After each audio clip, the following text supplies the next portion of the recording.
How's it going, guys? Welcome to Onslaught Reviews. My name is Adam, and today we're talking about How to Train Your Dragon 3.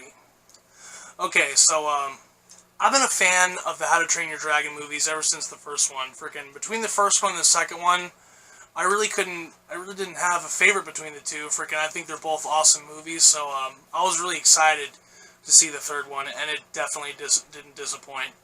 Freaking, I think this is a really great kind of, ending point for the How to Train Your Dragon series. I mean, I don't know, I haven't watched any of the TV shows that they have based on it, but as far as the movies are concerned, this is a great three-part trilogy between the first one and this last one.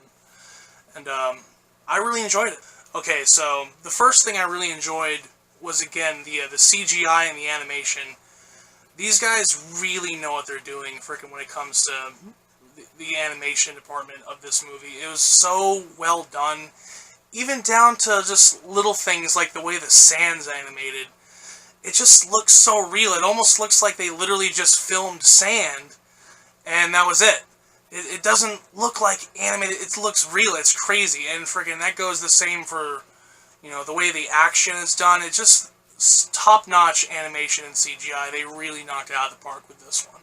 I think another thing that I thought was pretty interesting was the way they did the relationship between Toothless and the Light Fury. I found a lot of like similarities between how the Light Fury and Toothless meet, and the way like Toothless and Hiccup meet in the first movie. There was a lot of kind of callback to that, and I thought that was really interesting, and I really liked it. Specifically, there's a scene where where Toothless is trying to woo the Light Fury, you know, because freaking, you know, they want to mate and all that kind of good stuff, I guess. And it's a really good example of like visual storytelling, you know what I mean? Like, not a lot of dialogue, obviously. They're dragons, they're gonna, you know, stuff like that. But it's just, you know, just with the musical score and just the way they're kind of interacting with each other without saying a word, it was just a really awesome scene. And freaking, I think freaking, it was probably one of the high points of the movie for me. One of the last things I want to talk about specifically is the character Hiccup.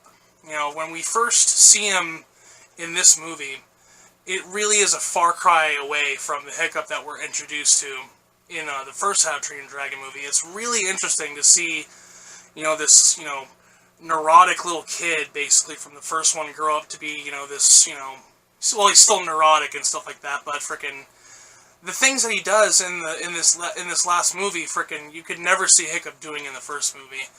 And it's just freaking, it's really cool because freaking I kind of gravitate towards the Hiccup character. You know, like I said, he's neurotic, he's unsure of himself, he's always kind of second guessing what he's going to do and this and that.